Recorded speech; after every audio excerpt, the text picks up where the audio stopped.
इस वीडियो में मैं आपको सिखाऊंगा कि डुप्लीकेट एंट्री करने से कैसे आप बच सकते हैं। यह डेटा वैलिडेशन के अंतर्गत हमको एक सुविधा प्रदान करता है, जिससे कि आप, जैसे कि मान लीजिए ये आपका डायरेक्ट उदाहरण पे मैं बात करता हूँ। ये मेरे पास एक टेबल बना हुआ है जिसपे मैं सेल से परचेस का एंट्री कर रहा हूँ, खरीदी बिक्री का।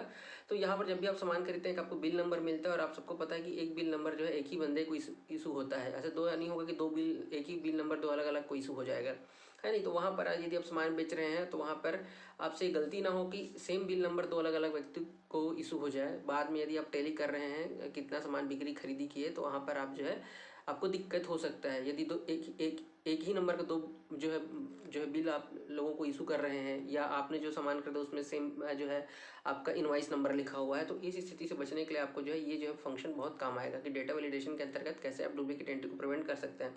एक दूसरा एग्जांपल लेते हैं। मान लीजिए आप स्कूल कॉलेज में बच्चों का रोल नंबर आप जनरेट कर रहे हैं, वहाँ पर आप जो है हो सकता है एक ही रोल नंबर आप देख पा रहे होंगे। यहाँ पर 100 रोल नंबर है जो दो अलग अलग बंदे को इशू हो गया। 101 रोल नंबर देख लीजिए, यहाँ पे 3 अलग अलग स्टूडेंट को इशू हो गया। तो इस प्रकार की जो असुविधा होती है उससे बचने के लिए आप क्या कर सकते हैं, डेटा वैलिडेशन के अंतर्गत डुप्लीकेट एंट्री को प्रिवेंट करने के लिए जो है एक फार्मूला लगा दीजिए। उसके बाद जब भी आप एंट्री करना चाहेंगे तो वो आपको क्या करेगा, क्लियर मैसेज भेजेगा कि आप जो है ये रोल नंबर या ये जो है बिल नंबर आप किसी और को जो है इशू कर चुके हैं। आप जो है एक यूनिक रोल नंबर या फिर आप इनवाइस नंबर इशू करिए करके। तो ये देखिए यहाँ पर मैंने एक टेबल बना के रखा हुआ स्टूडेंट, मैंने इसका नाम दिया हुआ है। यहाँ पर 3 कॉलम आपको दिख पा रहा होगा, रोल नंबर, नेम और क्लास। तो यहाँ पर देखिए टेबल का नाम तो मैंने यहाँ पे सेल भी दिया हुआ है। लास्ट वीडियो में मैंने आपको बताया था कि जैसे मान लीजिए ये कॉलम है तो मैं कॉलम को एक साथ, जैसे आप देख रहे होंगे सेलेक्ट 3 में A3 लिखा हुआ है नेम बॉक्स में, हम कॉलम का नाम दे सकते हैं। मैंने तरीका बताया हुआ, वीडियो नहीं देखा है आई बटन के क्लिक पे जाके देख लीजिए। यहाँ पर मैं आपको पूरा का पूरा टेबल का नाम कैसे देते हैं वो सिखाऊंगा आपको, क्योंकि बहुत जरूरी है वो। ठीक है, तो सबसे पहले आपको क्या करना पड़ेगा, आप जो है टेबल को ऐसे सेलेक्ट कर लीजिए जहाँ तक भी आपको सेलेक्ट करना चाहते हैं आप। ठीक है, एक बार आप उसको सेलेक्ट कर लीजिएगा। सेलेक्ट करने के बाद आपको इंसर्ट मेन्यू में जाना है। ठीक है, कहाँ पे जाना है आपको, इंसर्ट मेन्यू में जाना है आपको। दिख रहा है आपको, ये इंसर्ट मेन्यू है आपका। इंसर्ट मेन्यू के अंतर्गत आपको टेबल पे जाना है। टेबल को जैसे ही आप क्लिक करेंगे, यहाँ पर देखिए क्रिएट टेबल लिखा हुआ दिख रहा है कि आपको, यहाँ पर आपको ओके कर देना है। जैसे ही आप ओके करेंगे, यहाँ पर देख लीजिए सबसे पहला आपका ऑप्शन दिख रहा होगा प्रॉपर्टीज का। यहाँ पर टेबल का नाम बाय डिफॉल्ट 1 2 3 ऐसे लेता है। आप इसको क्या कर लीजिए, स्टूडेंट दे दीजिए, क्योंकि मैंने यहाँ पर आपको दिखाने के लिए स्टूडेंट ही लिखा हुआ है ना। अब आप इसको क्या कर दीजिए, ये आपका हो गया, इसको एंटर कर दीजिए। ठीक है, टेबल का नाम इंटर हो गया। अब यहाँ पर आप देख पा रहे होंगे रोल नंबर, नेम और कॉलम पर मैंने यहाँ पर आप देखेंगे तो छोटा सा आपको हिंट करेगा कि ये जो है टेबल बन गया है। हालांकि आप इसको कस्टमाइज करके कम ज़्यादा कर सकते हैं, कोई दिक्कत नहीं है। ठीक है, ये आपका टेबल बन गया। अब मैं चाहता हूँ वैलिडेशन लगाना। तो सबसे पहले मैंने क्या किया, रोल नंबर वाला जो कॉलम है, क्योंकि देखिए नाम सेम हो सकता है लेकिन रोल नंबर आपका यूनिक रहता है नहीं। सेम नाम के 2 स्टूडेंट हो सकते हैं लेकिन दोनों का रोल नंबर सेम नहीं होना चाहिए, इससे बचना चाहते हैं आप। तो आप पहले क्या करिए, रोल नंबर कर देखिए, यहाँ पे मैंने सेलेक्ट कर लिया है। अब मैं क्या चलता हूँ मेनू में, डेटा मेनू में जाऊँगा। यहाँ पर मुझे आपको डेटा वैलिडेशन कराना है, तो डेटा वैलिडेशन में जाकर पहला ऑप्शन को क्लिक कर लीजिए। यहाँ पर देख लीजिए, ये तो हमने पहले भी किया हुआ है। सेटिंग में आपको यहाँ पर देख लीजिए जो अलाउ वाला है, यहाँ पर आपको जाके क्या करना है, कस्टम को सेलेक्ट करना है। क्लियर है, कस्टम को सेलेक्ट कर लीजिए। यहाँ पे फार्मूला लगाना पड़ेगा, फार्मूला आपको याद रखना पड़ेगा। तो फार्मूला क्या है आपका, तो मैं यहाँ पर टाइप कर रहा हूँ, देख लीजिए काउंट इफ। ठीक है, ब्रैकेट ओपन कर लीजिए। यहाँ पर आपको इनडायरेक्ट फंक्शन लगाना है। इनडायरेक्ट फंक्शन पर भी मैंने वीडियो पहले बनाया हुआ है, आप उसको जाकर देख लीजिएगा। इनडायरेक्ट फंक्शन में आपको क्या करना है, देखिए अभी मैंने आपको बताया कि मैं टेबल पे काम करने वाला हूँ, तो टेबल का नाम दे दीजिए। ठीक है, तो ये देखिए जैसे आप इस टेबल को ऐसे सेलेक्ट करेंगे तो वो ऑटोमेटिक यहाँ पर आपको जो है सेलेक्ट कर लिया है। तो आप रेंज भी दे सकते हैं, ज़्यादा बेटर है आप क्या करिए, टेबल का नाम दे दीजिए। तो टेबल का नाम मैंने क्या लिखा हुआ है, स्टूडेंट ही दिया हुआ है। ठीक है ना, स्टूडेंट दिया।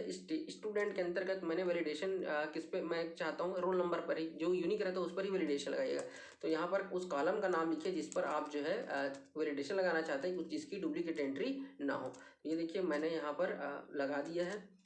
पहले मैंने क्या किया, काउंट इफ फंक्शन लगाया जिसके अंदर इनडायरेक्ट फंक्शन यूज़ कर रहे हैं। पहले टेबल का नाम लिखना है, टेबल के नाम के बाद मुझे उस कॉलम का नाम लिखना है, मतलब जो आपका स्क्वायर ब्रैकेट रहता है उसके अंतर्गत आपको कॉलम का नाम लिखना है। यदि नेम पे लगाएंगे तो नेम, और कॉलम क्लास पे लगाना है तो क्लास। उसके बाद आपको यहाँ पे क्या करना है, कॉमा करके यहाँ पर मुझे उस किसी कोई एक कंडीशन देना पड़ेगा, क्राइटेरिया देना पड़ेगा। तो मैंने कहा कि जैसे कि ये हमारा A3 में वैल्यू है, उसको A3 मैंने लिख दिया कि 100 की या 101 की जो है एंट्री जो है डुप्लीकेट एंट्री ना हो, किसी भी की भी डुप्लीकेट एंट्री ना हो। मैंने A3 सेलेक्ट कर लिया। उसके बाद आपको क्या करना है, इस ब्रैकेट को बंद कर देना। देखिए कितना ब्रैकेट आपने ओपन किया उसको आप ध्यान रखिएगा। आपने यहाँ पर 2 जो है आपका स्मॉल ब्रैकेट ओपन किया हुआ है, तो यहाँ पर 2 स्मॉल ब्रैकेट आपको बंद करना पड़ेगा।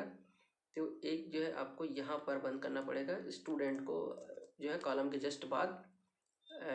ये आपका स्टूडेंट जो टेबल है वो और जो कॉलम है वो, आपको दोनों को जो है डबल इन्वर्टेड कामा के अंतर्गत लिखना पड़ेगा भाई, ठीक है, वो आप ध्यान रखेंगे। यहाँ पर मैंने कंडीशन दे दिया एक, यहाँ पर मैं काउंट कंडीशन लगा रहा हूँ किसके आधार पर, टेबल के अंतर्गत एक कॉलम के आधार पर। क्लियर है, इसको आप ऐसे ओके कर दीजिएगा। अब देखिए यहाँ पर वैलिडेशन आपका लग गया है। अभी आपको ये पता नहीं चलेगा कैसे क्या हुआ करके, क्योंकि आपने कोड सही लिखा है तभी वो जो है ओके हुआ। अगर आप कुछ भी कोड में लिखेंगे, एरर करेंगे, तो आपका जो है एरर मैसेज शो करेगा। यहाँ पर एक चीज़ और जो है कुछ एडिट कर लेते हैं। ये हमारा तो फंक्शन लिखा गया। यहाँ पर इनपुट मैसेज के लिए भी हम देख लीजिए, यहाँ पर टाइटल पर हम क्या कर देते हैं, तो यहाँ पर मैं लिख देता हूँ इंटर यूनिक। अच्छा एक काम करते हैं, यहाँ पर हम लिखते हैं इंटर रोल नंबर लिख देते हैं, ठीक है। यहाँ पे इंटर रोल नंबर कर देते हैं। और मैसेज में क्या शो हो, तो मैसेज में शो हो भाई कि आपको क्या करना है, यूनिक डालना है, ठीक है। यूनिक मतलब समझ रहे हैं ना, जो पहले से नंबर ना हो उसी नंबर को डालिए। तो यहाँ पे लिख दिए इंटर यूनिक रोल नंबर, ठीक है। ये आपको मैसेज हो गया। और एरर में यदि आप किसी कारण से मान लीजिए, तो यहाँ पे मैं लिख देता हूँ डुप्लीकेट एंट्री लिख देता हूँ, बस ज़्यादा बड़ा नहीं करते हैं, डुप्लीकेट एंट्री, ठीक है। हमको डुप्लीकेट एंट्री से रोकना है, तो आप यहाँ पर इसी का मैसेज शो करा दीजिए, you are enter duplicate roll number, ठीक है। ये आपका एक एरर मैसेज शो हो जाएगा।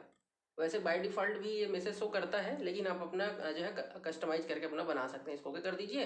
अब देख पा रहे होंगे आप यहाँ पे, जैसे ही मैं सेल को सेलेक्ट कर रहा हूँ, क्योंकि मैंने रोल नंबर पे लगाया था, यहाँ पे क्या बोल रहा है, इंटर यूनिक रोल नंबर करके। अब जैसे ही मान लीजिए मैं यहाँ पर 100 लिखता हूँ, आप सबको पता है 100 तो पहले से ही है। अभी आप लिखेंगे, लिखने के दौरान कोई दिक्कत नहीं होगा, लेकिन जैसे आप इंटर करेंगे यहाँ पर, तो यहाँ पर आपका एरर मैसेज शो होना चाहिए था, लेकिन ये अच्छा मैंने यहीं तक सेलेक्ट किया हुआ था, इसीलिए है ये। अब जो मैं सेलेक्ट किया हुआ था, इसको मैं क्या करता हूँ, वैलिडेशन मैंने कहाँ तक लगाया था, यहीं तक लगाया हुआ था ना। अब मैं इसको क्या कर देता हूँ बेटा, ऐसे इसको जो है लास्ट 10 तक ऐसे इंटर कर देता हूँ। तो अभी क्या करूँगा इसको, अब मैं इसको वैल्यू को हटा देता हूँ। अब जैसे ही मैं यहाँ पर 100 लिखूँगा, ये देखिए, you are enter duplicate roll number, आ गया मैसेज। जैसे ही रीट्राई करेंगे आप, यदि यहाँ पर देखिए 103 तक हो गया है, 105 करेंगे, वो बिल्कुल ले लेगा, क्योंकि अभी तक 105 जो है रोल नंबर किसी को भी इशू नहीं हुआ है। क्लियर है क्या। तो जैसे ही मैं फिर से एक बार आपको करके दिखा रहा हूँ, 103 करूँगा, फिर से एरर आ रहा है, तो you are enter duplicate roll number, ये आपको एरर मैसेज के लिए है। और आप यहाँ पर देख पा रहे होंगे, यहाँ पे जैसे ही सेल को सेलेक्ट करेंगे, तो यहाँ पे मैसेज आपको दिख रहा होगा इंटर रोल नंबर, और मैसेज के रूप में दिख रहा है इंटर यूनिक रोल नंबर। तो यहाँ पर एक चीज़ और बता देता हूँ, जो अभी जब मैंने जैसे स्टार्ट किया, तो जो एरर आ रहा था या जो ले रहा था, उसका क्या कारण था, मैंने फर्स्ट के जो 4 रो पर मैंने एंट्री किया था, उसको सेलेक्ट किया था। आप जो पूरे के जहाँ तक आप एंट्री करना चाहते हैं उसको सेलेक्ट कर लीजिएगा। उसके आधार पर आप जो है डेटा वैलिडेशन को जब करेंगे, तो आपका वहाँ पर आ जाएगा, कोई दिक्कत नहीं होगा। क्लियर है ना। तो उससे कोई इशू नहीं होगा, आप इसको करके देखिएगा, और कुछ भी दिक्कत होगा तो आप मुझे कमेंट बॉक्स में बताइए।